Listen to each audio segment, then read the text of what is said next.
여러분 우리나라의 개신교 성도들 숫자가 어떻게 되는지 아십니까?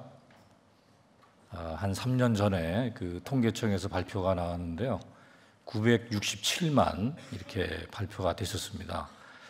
근데 그 발표가 난 후에 그 사람들이 많이 뭐라고 했어요. 그렇게 많이 될 리가 없는데 어떻게 그렇게 되느냐. 왜 그랬더니 한 15년 전에 통계청 발표가 861만이었다고 합니다. 그런데 그 이후에 우리나라 개신교를 보면은 뭐 잘한 일이 그렇게 많은 것 같지 않은데 늘었을 리가 없는데 이제 늘었다 이거죠. 그래서 그 통계청 발표가 잘못된 거 아니냐 이런 이야기가 있었습니다. 그래서 얼마 후에 그 세미나도 해가지고 그 통계청 발표를 분석하는 그런 시간도 가진 적이 있습니다. 그래서 거기서 나온 얘기를 들어보면은 아마 그 가나안 성도까지 다 포함한 것 같다. 이 앙케이트 조사할 때. 그리고 어느 교회에서 이제 통계 잡혔는데 다른 교회에서도 또 잡혔다. 옮긴 다음에요. 양쪽에서 잡혀가지고 그랬다. 뭐 이런 여러 얘기가 있었습니다. 이런 우리나라의 그 종교 인구를 한번 내용적으로 다시 좀 살펴본다고 하면은 우리나라 그 인구가 한 5천여 명 되지 않습니까? 그 중에 비종교인들 있잖아요. 이 비종교인 하나님은 필요 없다. 뭐 예수도 필요 없고 뭐 마호메트도 필요 없고 내가 산다, 내가 알아서 산다 이런 사람들이 있고요. 비종교인이죠. 그 다음에는 종교인이 있고 종교인 가운데 이제 기독교인도 있고 불교인도 있고 뭐 이슬람교도 있고 그렇죠. 근데 요즘에는 그 비종교인들이 상당히 늘어가고 있다. 뭐 이런 이야기가 있어요. 그런데 그 원인 중에 하나가 요즘에 그 4차 산업혁명이라는 게 등장하지 않았습니까? 그래서 이 4차 산업혁명의 많은 그 발달된 과학의 그 결과들이 많은 사람들로 하여금 종교를 떠나가게 한다. 그 이유를 이제 그 4차 산업혁명에 관해서 이제 책을 쓴 유발 하랄이라고요. 이스라엘 역사 교수님인데요. 이분이 그 호모 데우스라고 하는 책을 썼습니다. 그 책에서 이 4차 산업혁명을 통해서 인간들이 추구하는 그 이상이 뭐냐, 목표가 뭐냐 하는 이야기를 하면서 결국은 종교가 추구했던 것들을 4차 산업혁명을 통해서 이루어 갈 수 있다. 그동안에 종교가 추구했던 것은 행복하고 불멸이었다고 하는 겁니다. 이 두 가지를 종교에서 이제 선물로 끄집어냈는데 이제는 4차 산업혁명을 통해서 할 수 있다. 의학이 발달하니까 뭡니까? 수명이 늘어나죠. 그러니까 점점 이제 영혼을 향해서 이제 가는 겁니다. 또 유전자 편집 기술이 발달을 하고요. 또 생체공학이 발달을 해가지고 교통사고로 팔다리가 잘려도 다시 이제 기계로 붙여가지고 얼마든지 움직일 수 있다 이거죠. 인공지능이 발달해가지고 알파고가 등장하니까 이세돌이 아무리 그 뛰어난 바둑 고수지만은 하루 아침에 다 무너지고 또 요즘에 뭐 무인 자동차도 나오고요. 그러니까 우리 인간이 그동안에 소망했던 그 불멸 그리고 행복 많은 부분을 지금 기계와 이런 과학이 이루어내고 있다. 그러니까 이 비종교인들은 이제는 하나님 필요 없고 교회 나가봐야 뭐하냐. 예수 믿어도 필요 없다. 그냥 내가 주인이다. 이런 식으로 사는 비종교인들이 있습니다. 그 외에 이제 종교인들이 있고 종교인 중에 우리 기독교인들이 있고요. 그 기독교 안에 개신교가 있다고 하는 거죠. 근데 개신교 숫자를 967만 잡았는데 이제 그거 좀 가짜가 들어있다고 쳐가지고 한 860만 정도로 친다고 할 때에도 한 15년 전에도 이제 그 통계가 나왔을 때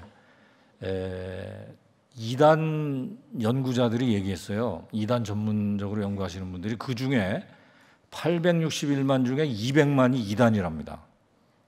이단이 그렇게 많대요. 그러니까 그거 빼고 나면 661만이에요. 여러분은 661만 안에 들어있는 거죠.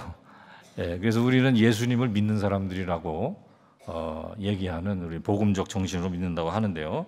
오늘 본문을 잠깐 다시 보겠습니다. 이 본문에 보면은 너희가 그리스도 예수를 주로 받았으니 요까지가 이제 교회 나오는 사람이죠. 예수님을 나의 주님으로 받아들여 가지고 예수님이 나의 주님이시다.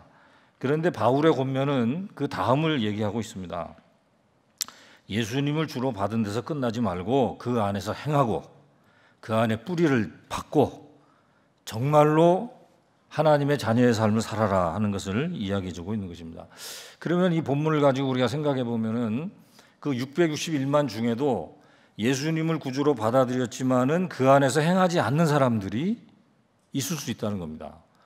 예수님 안에 뿌리를 박지 않고도 내가 크리스찬이라고 생각하고 교회를 들락날락하는 사람들이 있을 수 있다는 것이죠. 그러니까 오늘 바울의 권면은 너희가 예수님을 주로 받았다고 한다면은 그 안에서 행하고 그 안에 뿌리를 박아야 된다 하는 것을 얘기해 주고 있는 것입니다. 그래서 오늘 이 주제에 대해서 같이 한번 생각해 보려고 하는 것입니다. 여러분 생각하실 때 우리가 예수님을 주로 받았다 하는 의미가 무엇일까요? 우리가 다 예수님을 영접하고 주님으로 받았는데요. 제가 생각할 때는 두 가지 차원에서 말할 수 있지 않을까 생각이 됩니다. 첫 번째는 우리의 육체적인 존재의 근원이 바로 주님이시다. 그러니까 창조주시라는 거죠. 하나님이, 예수님이 우리를 창조하신 분이십니다. 우리의 존재는 내가 스스로 시작한 것도 아니고 계속해 갈 수 있는 것도 아니라고 하는 거죠. 그러니까 우리의 육신적인 존재의 주인이 바로 그분이시다. 여러분 성경에 보면은 우리가 하나님만이 자존자라고 말씀하고 있지 않습니까? 출애굽기 3장에 보면은 하나님이 모세를 부르셔서 애굽에서 출애굽 사역을 일으키기 위하여 부르셨을 때 모세가 처음에는 안 가려고 그랬잖아요. 주저했습니다. 그러면서 이제 하나님에게 던진 질문 중에 하나가 내가 가가지고 이스라엘 백성들이 나한테 질문할 때 또 누가 보냈냐 이렇게 얘기하면 뭐라고 대답할까요? 그러니까 하나님께서 3장 14절에 나는 스스로 있는 자니라 그렇게 답변하셨습니다. 근데 사실은 그 답변하시기 전에 출애굽기 3장 그 앞부분에 보면은 모세가 호렙산에서 아주 특이한 장면을 봤습니다. 떨기나무 불꽃이죠. 근데 그 떨기나무 불꽃이 이미 하나님이 자존자이시라고 하는 성격을 보여주고 있었습니다. 왜 그러냐면 그 떨기나무 불꽃은 나무는 타들어가지 않는데 불꽃이 존재하는 거죠. 보통 이제 불꽃이 계속 유지되기 위해서는 나무가 타들어가지고 연료를 거기서 공급을 받아서 불꽃이 유지가 되는 것입니다. 불꽃의 생명이 나무로부터 오게 되는 거죠. 근데 그 모세가 봤던 그 떨기나무 불꽃은 나무까지는 타들어가지 않는데 불꽃이 계속되는 겁니다. 그 말은 불꽃의 생명이 불꽃 자체로부터 온다는 것을 얘기하고 있는 거죠. 바로 그 하나님의 자존성, 그것을 묘사해 주고 있습니다. 자존성이라고 하는 것은 뭡니까? 하나님은 스스로 존재하신다고 하는 거죠. 하나님이 존재하기 위해서 외부로부터 어떤 도움이 필요 없다는 것입니다. 어떠한 공급이 필요 없다고 하는 것입니다. 그러나 하나님 이외의 모든 우리 존재들은 다 의존적인 존재입니다. 하나님을 의존하고서라야 존재할 수 있는 존재들이라고 하는 거죠.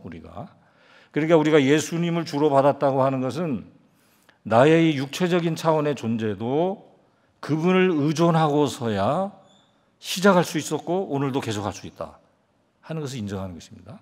그다음에 두 번째는 우리의 영적인 생명입니다. 우리의 육신적인 존재도 그분이 주인이 되시지만은 우리가 영생을 가지게 된 것도 주님이 아니고서는 불가능했다는 것을 인정하는 것입니다.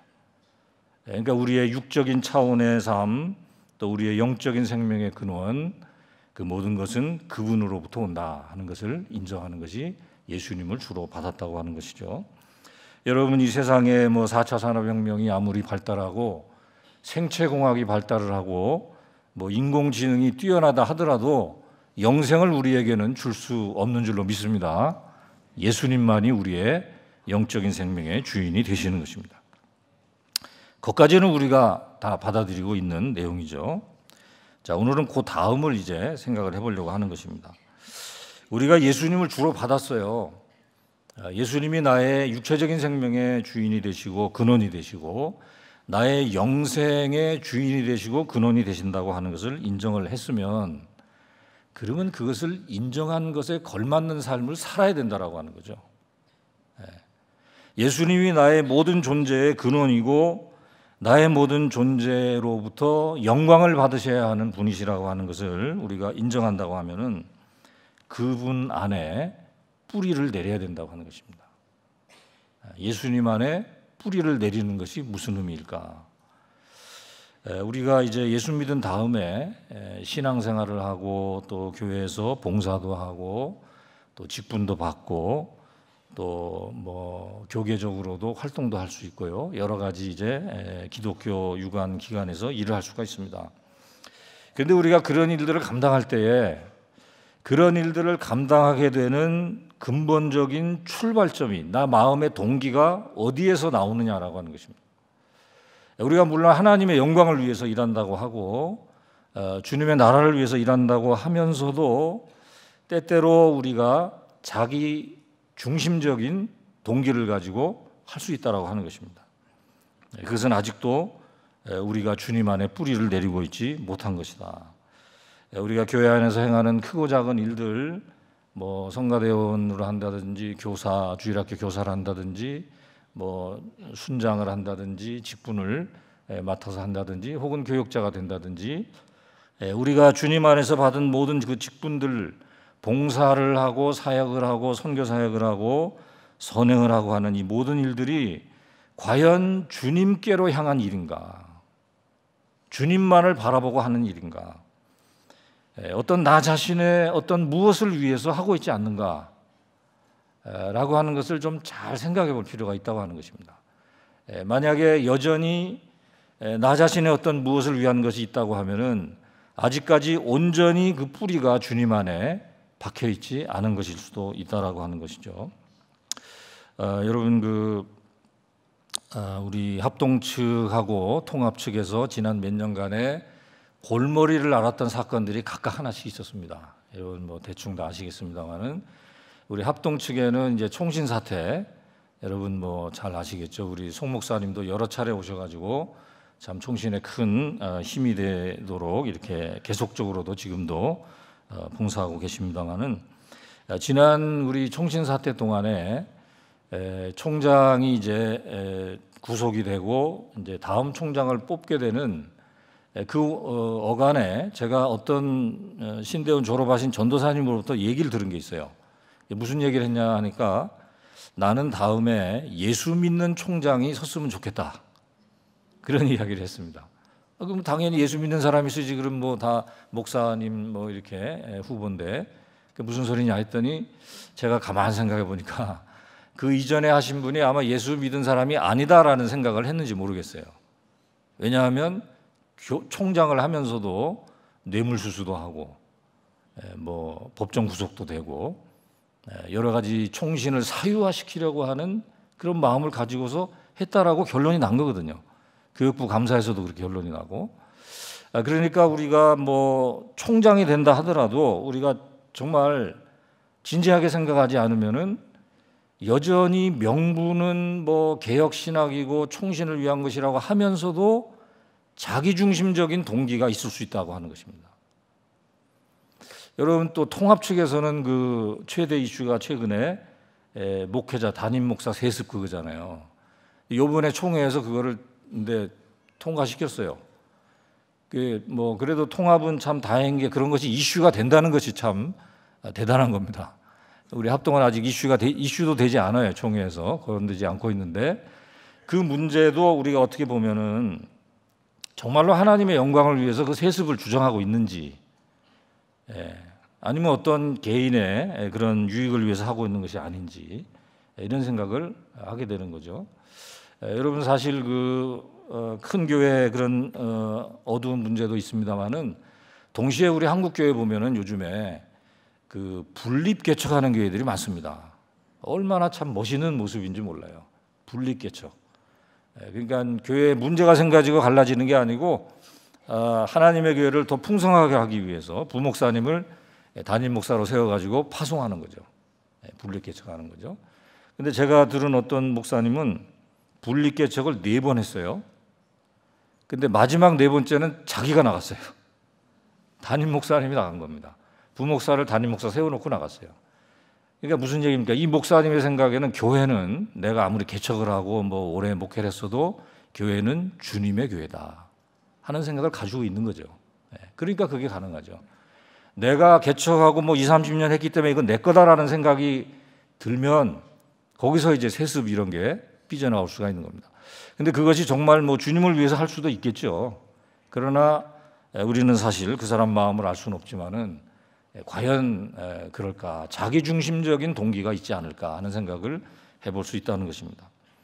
여러분, 미국의 그 대각성 운동의 신학자로 우리가 조나단 에드워드라고 하는 신학자를 얘기하는데요. 이 에드워드가 그 미덕에 대해서 좀 분석을 했습니다. 그래가지고 두 종류의 미덕이 있다. 우리가 뭐 정직한 삶을 살려고 하고 또 선행을 하고 또 봉사도 하고 하는 이런 어떤 그 미덕을 추구하는 데 있어서 두 가지 종류로 구분을 했습니다. 하나는 보편적인 미덕이 있다 이렇게 얘기를 했고요. 또 하나는 참된 미덕이 있다 이렇게 얘기를 했습니다. 보편적인 미덕은 조금 전에 제가 말씀드린 것과 같이 자기 중심적인 동기를 가지고 하는 미덕이다 이겁니다. 어떤 뭐 정의를 외친다든지 정직한 삶을 산다고 할 때에도 이 보편적인 미덕이라고 하는 것은 두려움 때문에 하는 것입니다. 내가 만약에 정직하지 않으면은 벌을 받을 수 있으니까, 내가 정직하지 않으면은 대가를 치를 수 있으니까, 혹은 자존감 때문에 하는 것입니다. 내가 정직한 모습을 보임으로써 어떤 고매한 인격자로 인정받을 수 있다라고 하는, 그것은 모두가 다 그 모든 것들이 다 누구에게로 향하고 있습니까? 자신에게로 향하고 있는 것입니다. 내가 고매한 인격자가 되기 위해서 정직한 삶을 사는 거예요. 어떤 그 처벌을 받지 않으려고 정직한 삶을 사는 것입니다.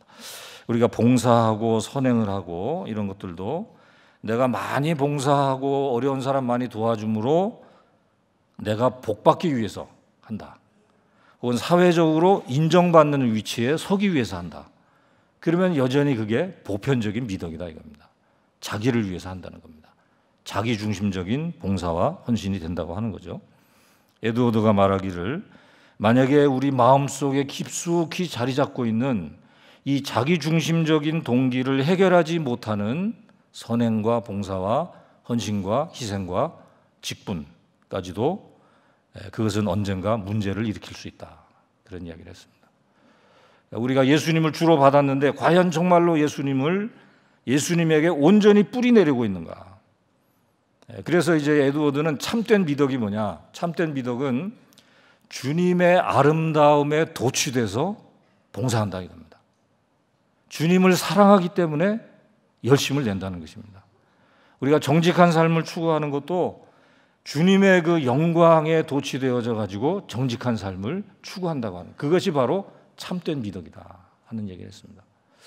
여러분, 우리는 교회 안에서 많은 봉사를 하고 또 직분도 받고, 여러분 이제 아까 뉴스도 광고 보니까 이제 임직 선거도 있고 한다고 하는데, 우리가 과연 하는 모든 교회 안에서의 봉사와 헌신이 과연 주님 사랑하기 때문에 하는 것인가? 그것이 내가 봉사하는 전부인가? 이유의 전부인가? 아니면 그 짬에 깊숙이에 어떠한 자기중심적인 동기가 있는가? 이걸 한번 살펴볼 필요가 있다라고 하는 것입니다. 우리가 성경에 보면은요, 이러한 정말 참된 미덕의 사례가 하나 나옵니다. 고린도 후서 8장에 보면은 나오는데요.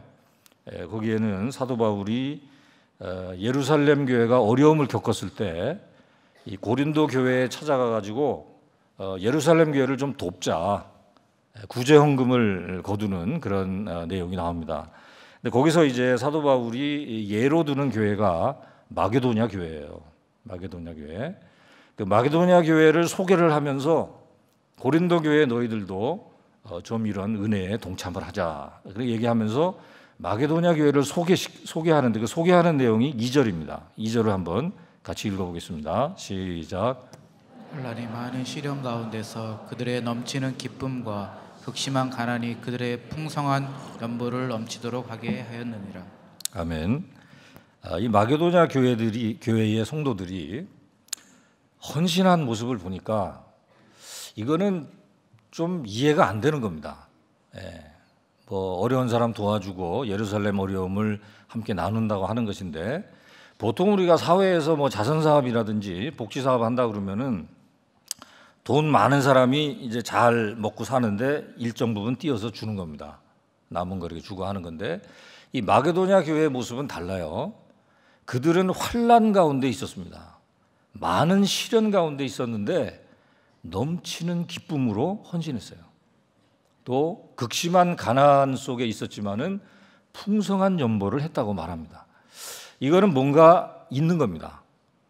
이 사람들이 이렇게 한 거는 뭐 사회적인 인정을 받기 위해서 했다고 생각할 수 없습니다.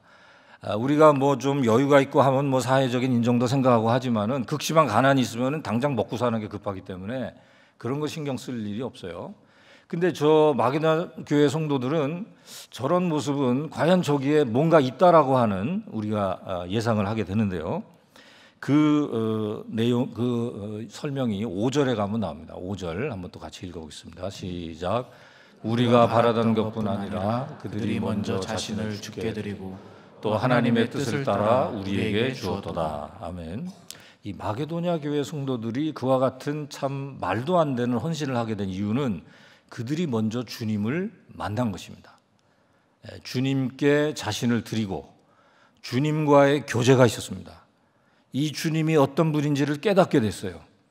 주님과 연합하고 주님과 교제하는 가운데 나를 구원해 주신 주님이 나의 구세주가 되시는 그분이 어떤 분이라고 하는 것을 깨닫고 난 다음에 저것이 가능했다라고 하는 것입니다.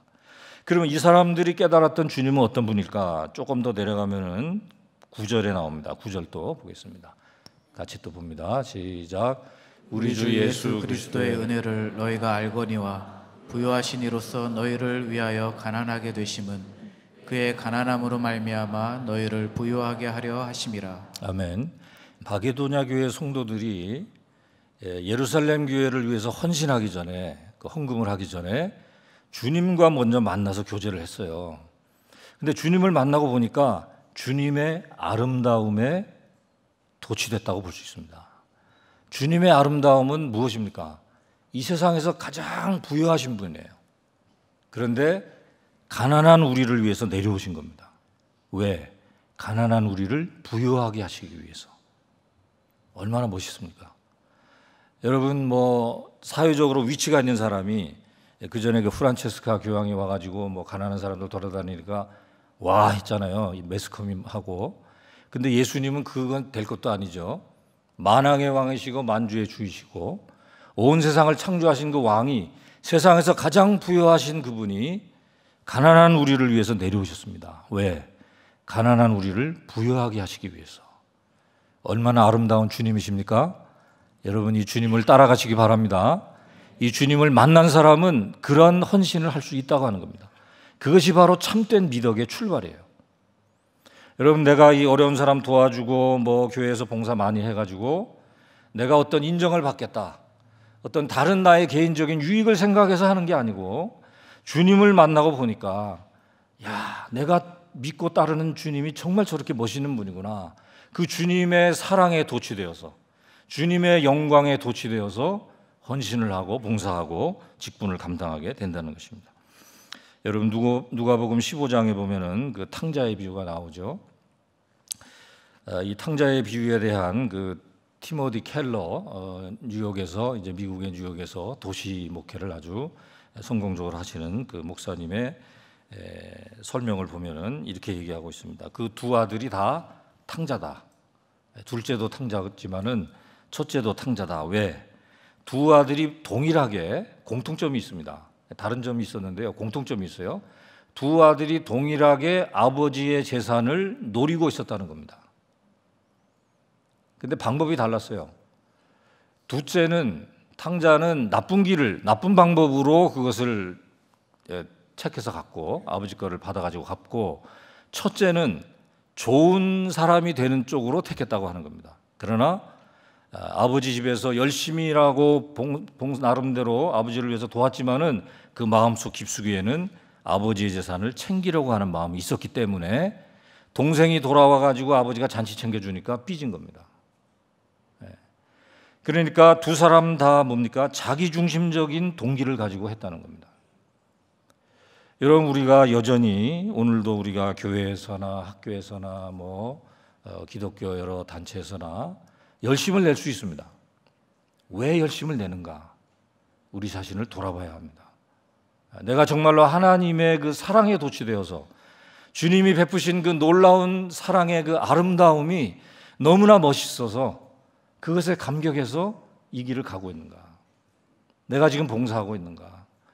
그렇지 않고 여전히 내가 이것을 함으로써 내가 무엇을 얻겠다.